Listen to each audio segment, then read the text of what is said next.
SMA Islam Al-Azhar 17 Karawang. Pembiasaan ibadah pagi dilakukan setiap hari sebelum melakukan kegiatan belajar mengajar.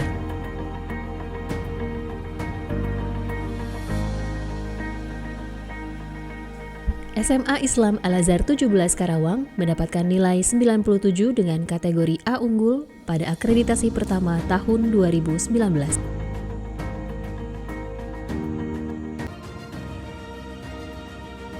SMA Islam Al-Azhar 17 Karawang berperan serta menghasilkan generasi muda yang berakhlakul karimah, serta mampu bersaing secara global sesuai dengan visi misi Yayasan Pesantren Islam Al-Azhar dan Yayasan Bina Prestasi Indonesia Gemilang. Assalamualaikum warahmatullahi wabarakatuh. Perkenalkan, saya Berkat Zahir Baibar, asal SMA Islam Al-Azhar 17 Galumas, Karawang.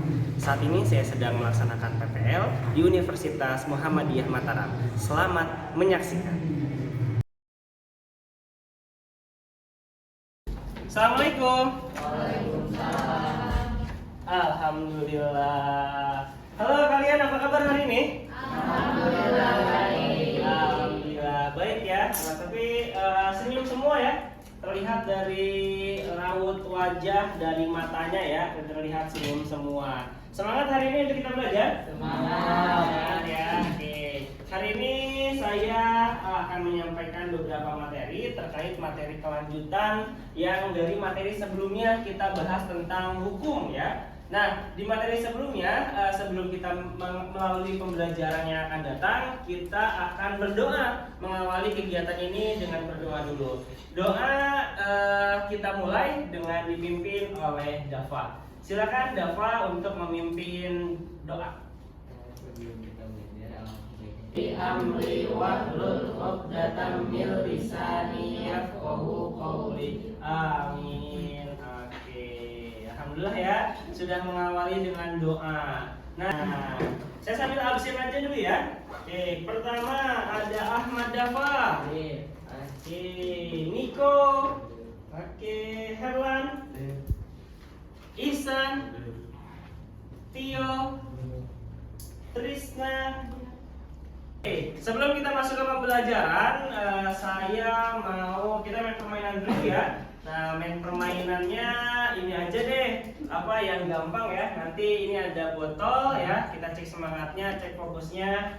Kita nyanyi lagu Garuda Pancasila ya. Oke, Garuda Pancasila. Nanti kalau botol ini berhenti, nah berarti nanti ada hukumannya. Bisa ya? Oke, astagfirullahaladzim. Oke, kita mulai ya. Ayo dari sini. Tapi jangan lama-lamain ya. Ini biasanya suka lama-lamain nih. Yuk, kita mulai. Ini bareng-bareng ya. Hafal Garuda Pancasila? Hafal ya? Hafal. Hafal tapi kirain kepala. Yuk. 1, 2, 3. Garuda Pancasila, akulah pendukungmu. Patriot proklamasi, setia dan hormat untukmu. Indonesia.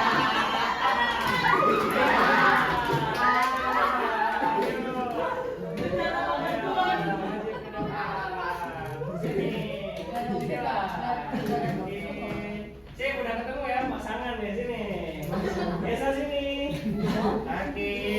Yuk teman-teman ya, tentang hakikat hukum. Apa sih hukum itu sebenarnya? Lalu kita masuk ke materi yang akan sekarang. Setelah kita mengetahui hakikat hukum, ya, hukum itu ada untuk memaksa, hukum itu ada untuk menciptakan keadilan. Nah, kita juga harus tahu siapa sih, ya, lembaga negara yang berwenang mengadili dan juga memutuskan suatu perkara. Teman-teman.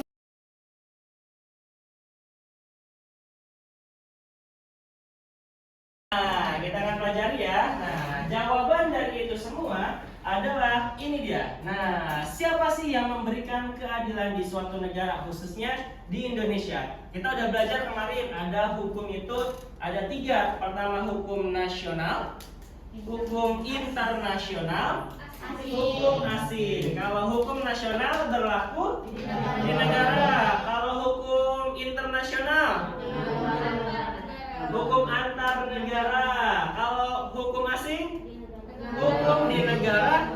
tersebut ya di negara lain. Nah, ini dia. Kalau di hukum nasional di Indonesia berlaku menurut Undang-Undang Nomor ya 48 Tahun 2009 pasal 18-nya menyatakan kalau kekuasaan kehakiman, nah catat ya, kekuasaan kehakiman dilakukan oleh MA. Nah, satu ada ya, oleh MA dan Badan Peradilan.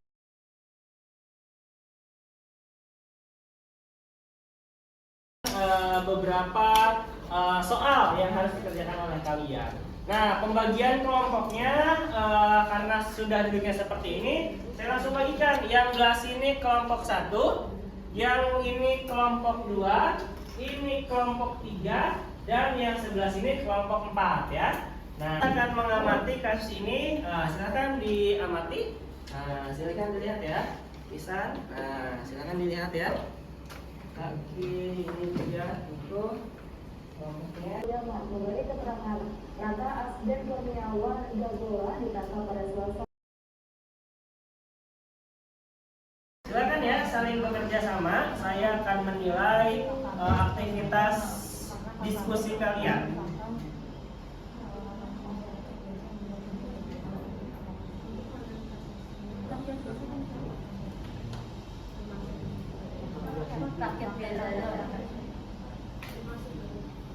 Kalau ada yang kesulitan boleh angkat tangan ya, nanti Pak Zahir akan ke sana.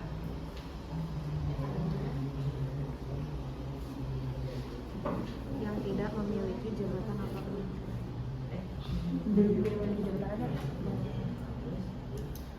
Mana ditaruh apapun.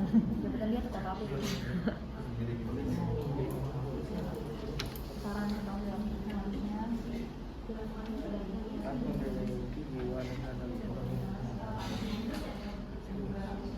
Kita kelompok 2 ya? Kelompok 2. Apa nulis nama anggota?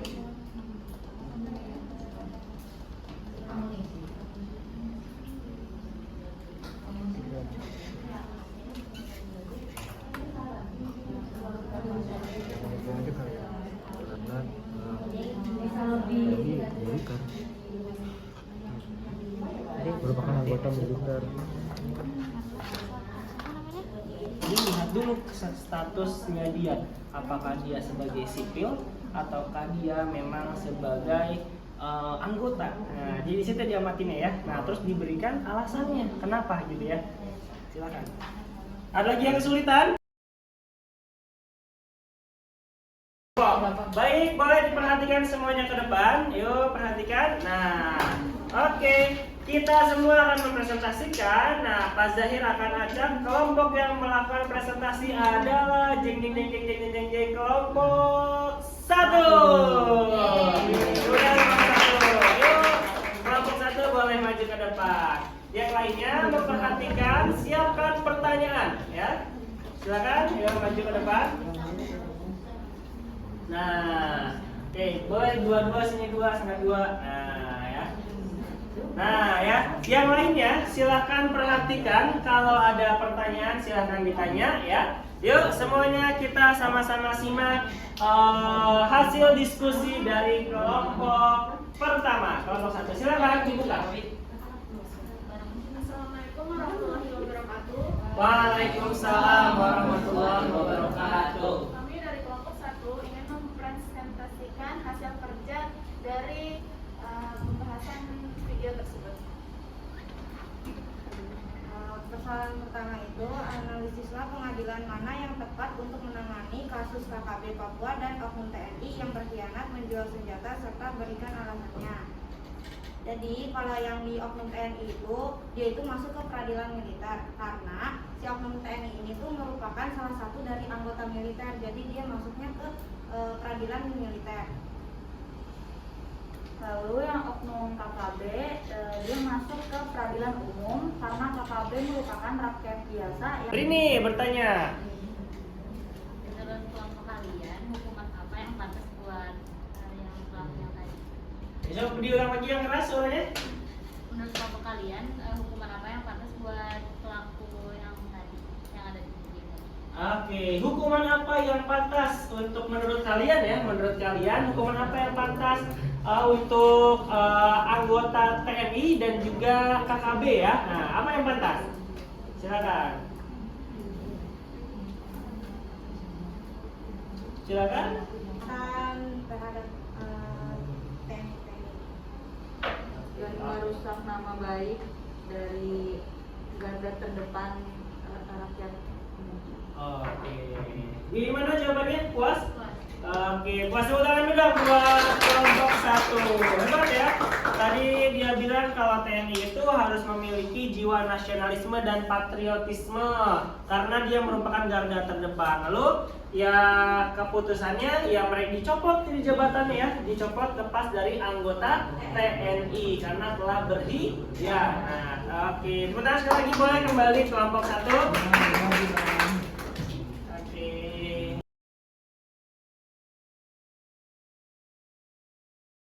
Sebuah kesimpulan ya. Nah, boleh disimpulkan dulu dong. Siapa yang mau menyimpulkan nih? Yo.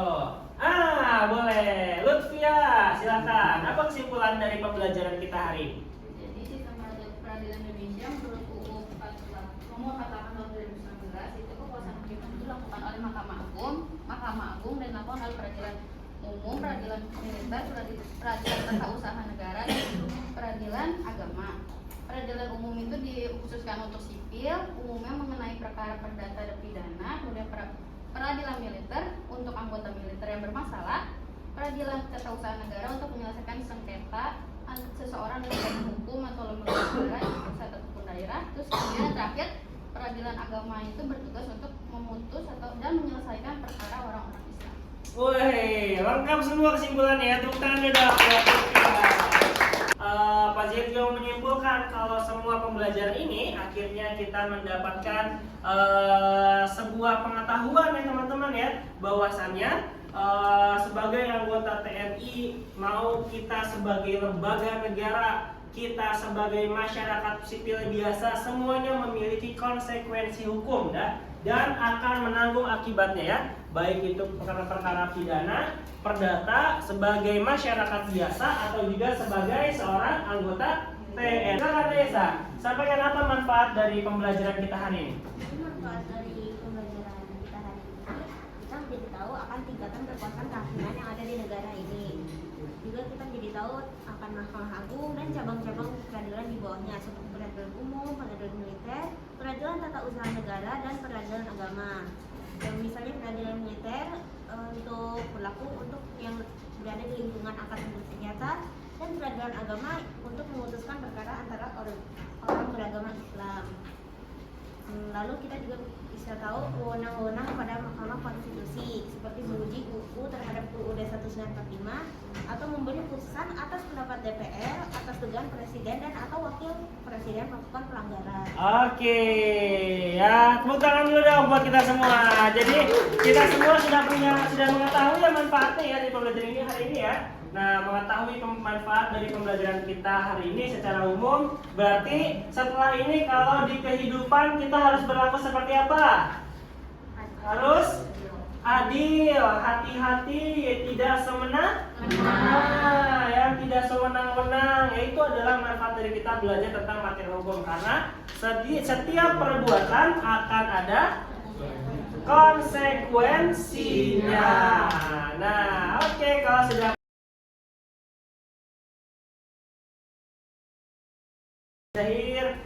sudah memberikan tugas di Google Classroom ya, nanti silakan dijawab, silakan diisi dan dipelajari untuk pertemuan yang akan datang. Sekian dari pembelajaran kita hari ini. Sebelum kita tutup, mari kita akhiri dengan berdoa dipimpin oleh Dava. Silakan Dava. Alhamdulillah, kita sudah di akhir pembelajaran. Semoga apa yang kita pelajari bisa mendapatkan manfaat. Kita tutup dengan berhamdalah dan doa. Alhamdulillah.